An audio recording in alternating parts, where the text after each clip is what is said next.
할렐루야. 성도 여러분, 2020년도가 이제 다 저물어 가고 있습니다.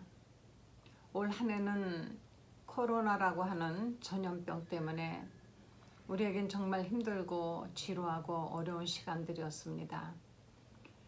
처음에는 잠깐 있다가 지나갈 줄을 알았었는데 이렇게 고통이 오랫동안 될 줄은 아무도 예측하지 못했습니다만은, 그러나 지금까지 건강하게 이렇게 잘 버텨주신 것, 이것 하나님의 모두 은혜라고 생각하면서, 마음 놓고 우리가 교회도 가지 못하고 하지만 지금까지 그렇게 언제 어디서나 마음대로 교회를 갈 수도 있고 안 갈 수도 있었던 그런 환경에서 우리는 깊이 주님의 그 은혜와 사랑과 축복을 생각하지 못했던 것에 대해서 깊이 회개하는 시간을 가졌으면 하는 것입니다.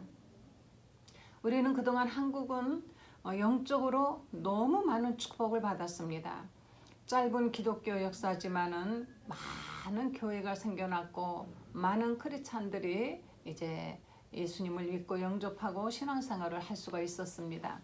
무엇보다도 너무나 교회 생활하기에 좋은 환경이었기 때문에, 그래서 교인들은 교회 가는 것에 대해서 그렇게 그 감사함과 애틋함과 그런 것이 없었지만은, 요사이는 가고 싶어도 가지 못하는 교회, 더군다나 이제 성탄절이 다 돼가는데 우리는 교회 가서 예배를 드릴 수가 없는 이런 환경이 되었습니다. 그래서 우리는 어떻게 될까요? 하나님이 꼭 교회당이라고 하는 건물 안에만 계실까요? 교회라는 것은 결국은 에클레시아, 이것은 어떤 그 건물을 말하는 것이 아닌 것입니다. 거룩한 성도들의 모임이 있는 곳, 그곳에 주님이 함께 하신다 하셨기 때문에, 너희가 두셋이 내 이름으로 모인 그곳에 내가 너희와 함께 하리라 하신 주님의 그 말씀이 있기 때문에, 우리가 주의 이름으로 두셋 이상이 모여서 진심으로 예배를 드린다면 그것이 바로 교회인 것입니다. 그러나 휘황찬란하고 정말 수백억을 들여서 공사를 한 그런 아름다운 건물 안에 있다 할지라도, 거기에 만약에 우리가 예수를 빼놓고 인간들만의 어떤 모임을 가졌다면 그것은 교회라고 할 수가 없는, 기독교의 이름을 빙자한, 예수 이름을 빙자한 하나 인간들의 모임밖에 되지 않았던 것입니다. 왜 우리가 이렇게 오늘날 이렇게 되었을까? 그 중국의 어떤 사람 한 사람이 전염병을 퍼뜨려 세계 사람이 다 이렇게 고통받는구나. 맞습니다만은 또 우리가 이면에는 이참에 하나님께서 우리에게 참된 교회가 무엇이라는 것을 깨달으라고 이런 기회를 주셨다고 생각한다면, 우리는 올 1년 동안의 이 고통, 앞으로 또 언제 끝날지 모르지만은 그동안 그때까지 겪어야 되는 이 고통이 결코 우리에게 고통으로 끝나는 것이 아니라 축복을 받을 수 있는, 더 하나님의 은혜에 가까이 나아갈 수 있는 기회라고 생각하면 결코 이 어려움이 아닌 것이라고 저는 생각합니다. 어찌되었건 우리는 2020년도 성탄절이 가까웠습니다. 그런데요, 성탄절이라는 것이 전 세계가 12월 25일이라는 날을 정해놓고 예수님이 탄생한 날이라 하지만, 사실은 예수님이 출생한 날은 이 날은 아닌 것입니다.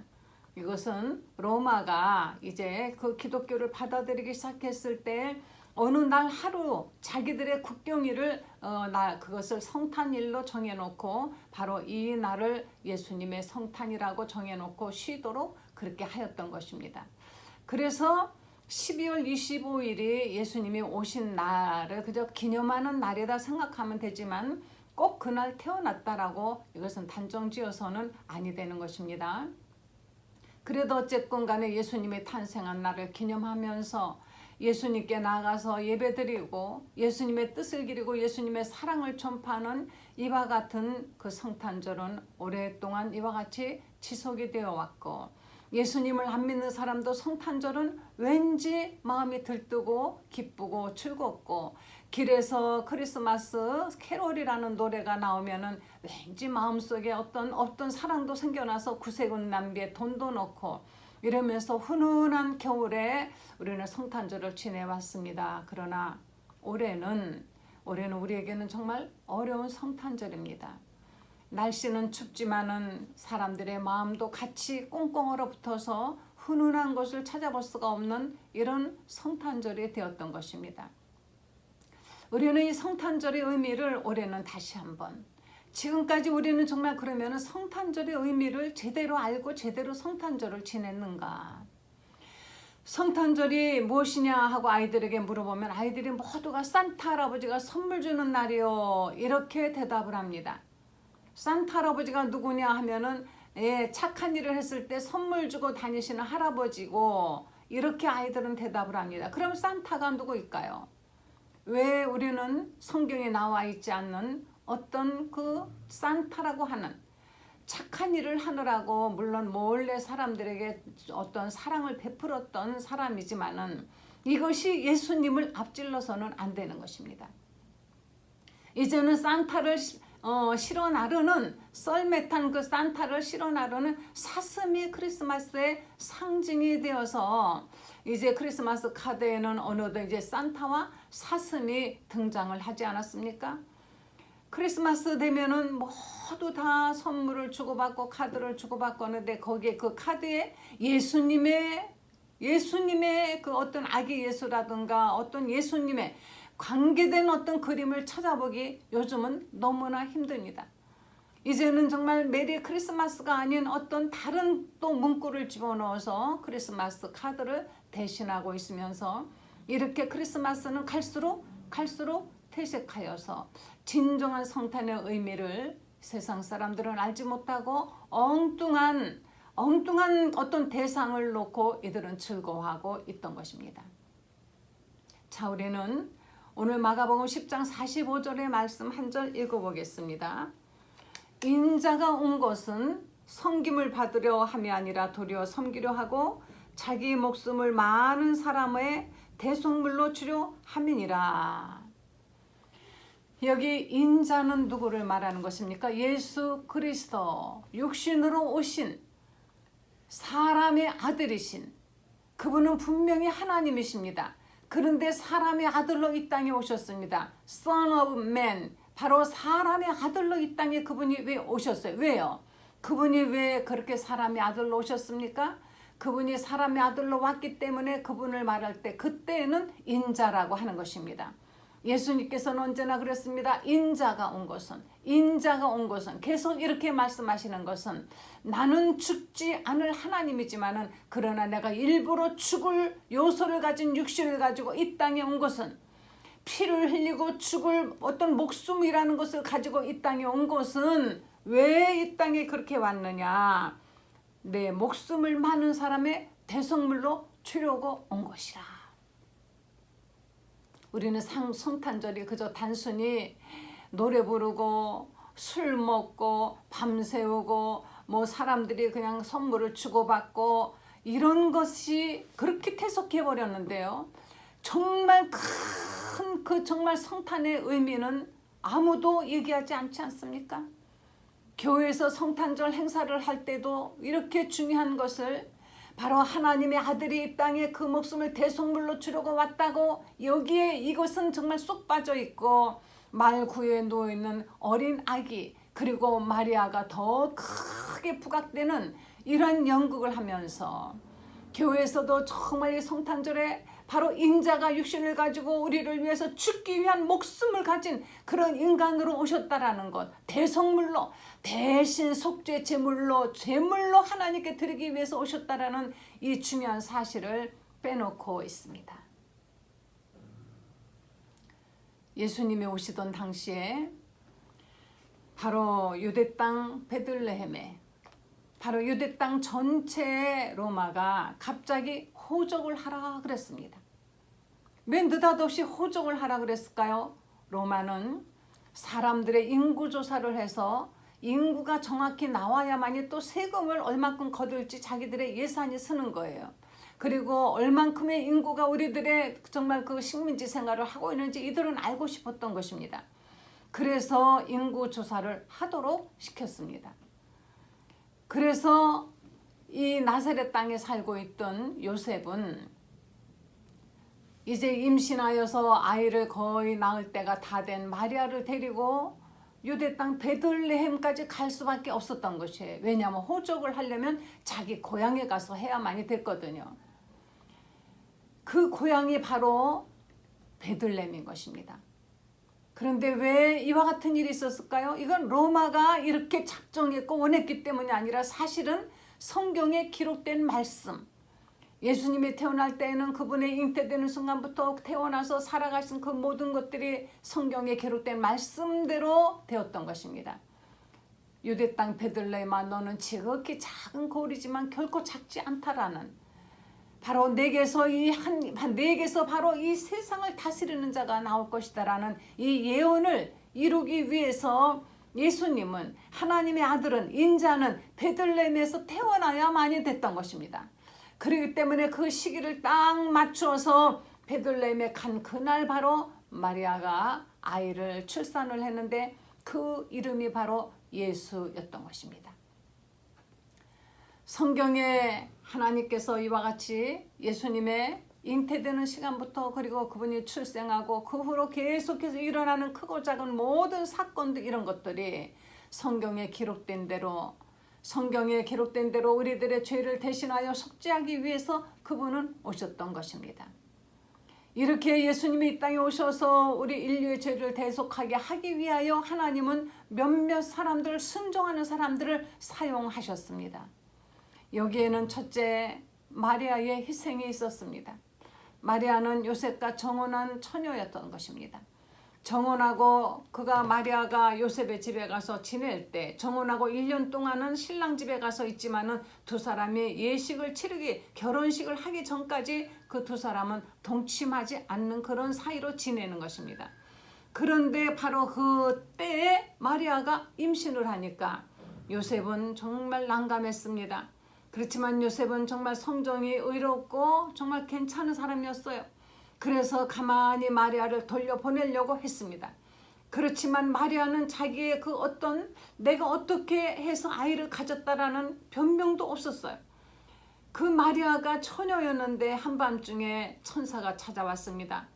가브리엘 천사가 와서 내가 바로 아들을 낳을 것이며 그 이름을 예수라고 하라 하니까 마리아가, 나는 남자를 알지 못합니다. 어떻게 내가 혼자 아이를 낳을 수 있겠습니까? 하고 마리아가 그렇게 대답을 했습니다. 그랬더니 그때 바로 가브리엘이 말하기를, 지극히 높으신 이, 바로 그분이 누굽니까? 지극히 높으신 이 하나님이시죠. 하나님의 능력이 너를 덮을 것이다. 그러면은 너는 아들을 낳을 것이다. 하나님의 능력이 덮는다면은 처녀라 할지라도 아이를 낳을 수 있다는 것입니다. 하나님의 능력이 너를 덮으시리니 너는 아들을 낳게 될 것이며 그는 모든 인류를 구원하기 위하여 이 땅에 오시는 바로 구세주라는 것을 이때 예언을 하는 것입니다. 그랬더니 마리아가 대뜸 한다는 얘기가, 아유 말이 안 돼요. 그래 아무리 그래도 안 돼요가 아니라, 그렇다면 저는 당신의 계집종입니다.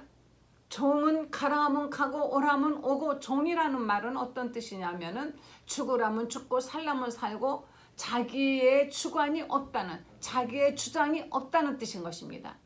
종은 다만 주인의 뜻대로 움직여지는 자가 종이었었어요. 그 종의 의미라는 것은, 오늘날 우리들이 목사님들을 위해서 기도할 때 주님의 종님께서 뭐 이렇게 기도하죠. 종님이 아니에요. 종입니다. 목사는 예수님의 종이에요. 주의 종님께서 말씀하시는데 거역하지 마. 이거 잘못된 것입니다. 목사는 다만 주님의 종일 뿐이지 왕이 아닌 것입니다. 지도자가 아닌 것입니다. 정말 영적 지도자라고 한다면 예수님을 닮은 지도자가 되어야만이 되는 것이에요. 명령하면 그대로 따르라고 억압하고 그냥 찍어 누르고 하는 그것이 바로 그런 어떤 권세를 부리려고 한다면 그건 참된 지도자가 아닌 것입니다. 예수님은 우리에게 참된 지도자의 모습을 보여주셨죠. 마리아가 나는 당신의 계집종이오니 당신의 말씀이 내게 이루어지기 원합니다. 이렇게 대답을 했습니다. 이때 마리아에게 어떤 생각이 들었을까요? 임신을 한다는 것은 분명히 배가 불러온다는 것입니다. 그렇게 되면은 앞으로 다가올 걱정이 얼마나 많겠습니까?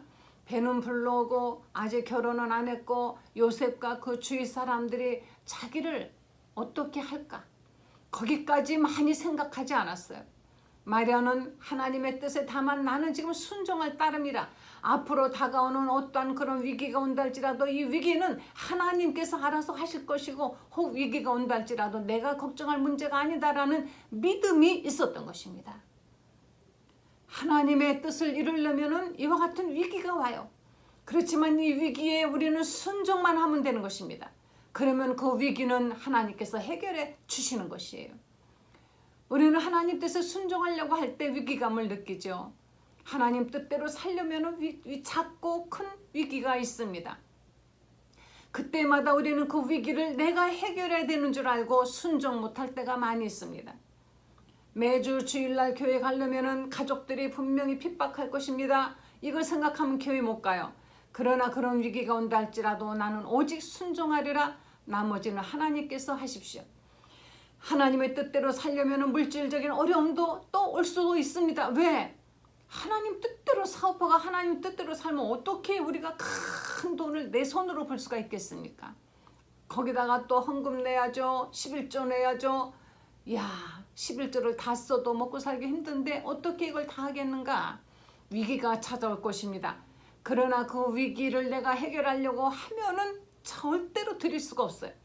그러나 하나님께서 해결해 주실 것을 믿고 순종만 하면은 하나님이 또 해결해 주시는 것을 우리는 늘 체험하고 있지 않습니까? 하나님 앞에서 우리는 이와 같이 순종하려고 할 때에 위기가 오지만 마리아처럼 당신의 나는 다만 종이기 때문에 난 아무것도 내 마음대로 할 수 있는 것이 없고 나는 아무 의지 없습니다. 주님의 말씀이 내게 이루어지기를 원합니다 하고 오직 하나님 말씀이 내게 이루어지이다 하고 순종을 하였습니다. 그로 인하여서 마리아는 잉태되었지요.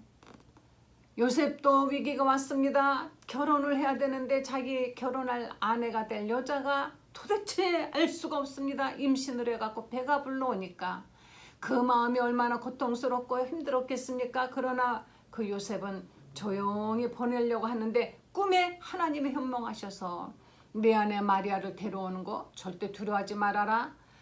마리아가 잉태한 것은 남자 만난 것이 아니라 성령이 그와 같이 잉태케 하여서 아들을 낳게 될 것이며 이는 바로 임마누엘 하나님이 우리와 함께 하신다는 이름인 것입니다. 임마누엘 하나님이 우리와 너희와 함께 하기 위해서 오시는 하나님의 아들이라는 것을 하나님의 천사가 와서 현몽해 주니까 요셉은 그냥 거기서 바로 순종을 했습니다.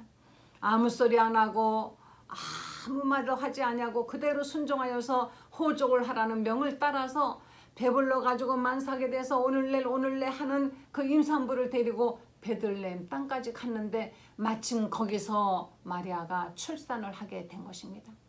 출산한 아내를 아이 낳도록 도와주고 돌봐주는 일을 누가 했을까요? 요셉이 하지 않았습니까? 아니 요셉이 어떻게? 그 요셉도 역시 하나님을 믿는 사람이었고 하나님의 그 약속의 말씀을 믿는 사람이었고 순종할 수 있는 사람이었던 것이에요. 1%라도 만약에 의심을 했다면 어떻게 그렇게 할 수가 있겠습니까? 그러나 마리아도 요셉도 이들은 하나님의 말씀을 믿고 그대로 순종하여서 하나님의 아들이 이 땅에 오셔서 우리를 위하여 대속 속죄 제물로 그 목숨을 버리시는 일에 이들이 바로 순종한 것이 힘이 되었다는 것입니다.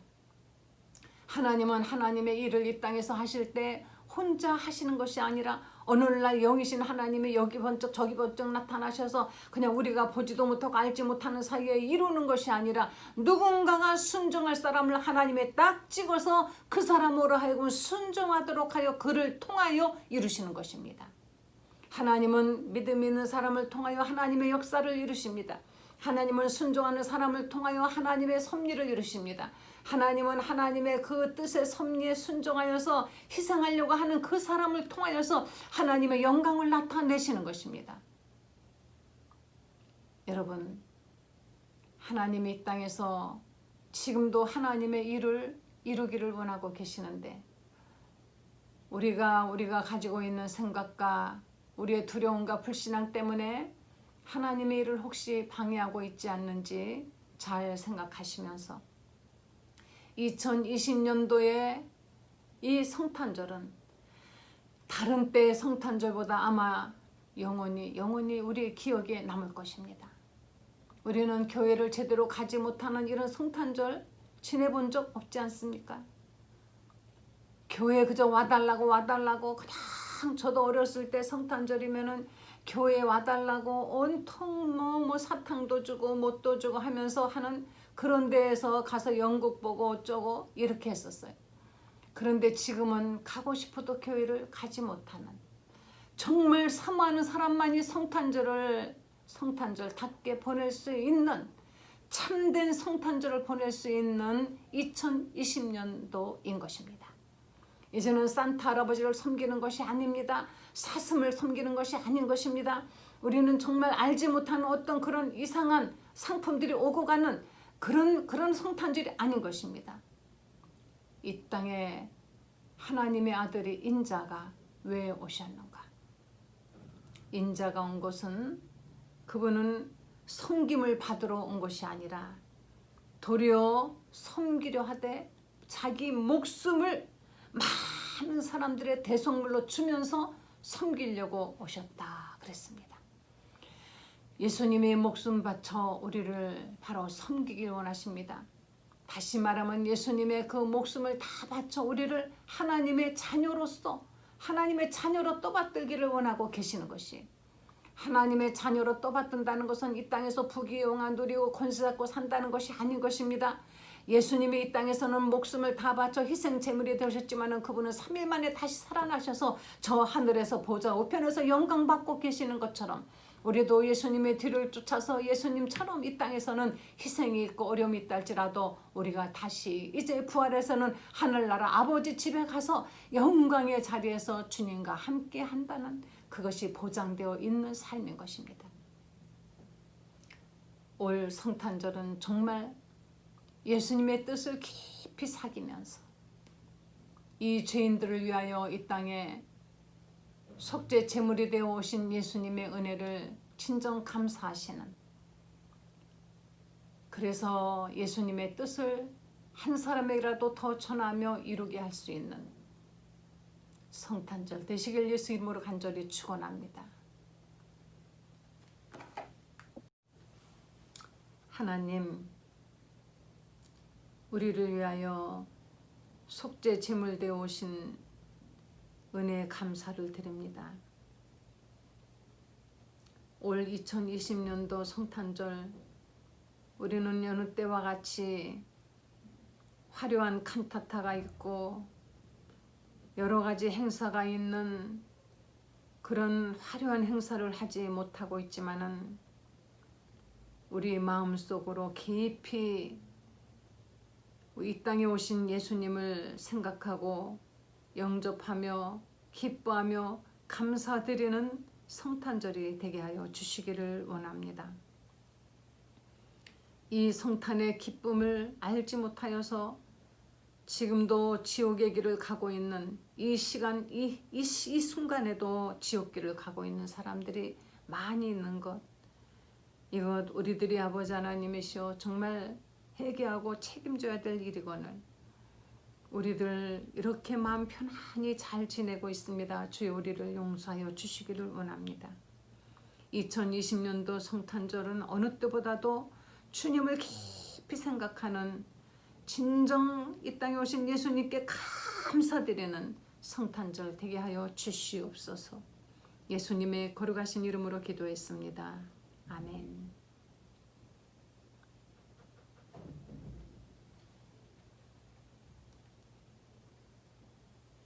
우리 예수님이 베들레헴 말구에 2000년 전에 조용히 찾아오신 그 뜻을 우리 마음속에 새기시면서 이 성탄의 기쁨을 어려운 이웃들하고 함께 나누시는 여러분 되시길 간절히 축원합니다. 할렐루야.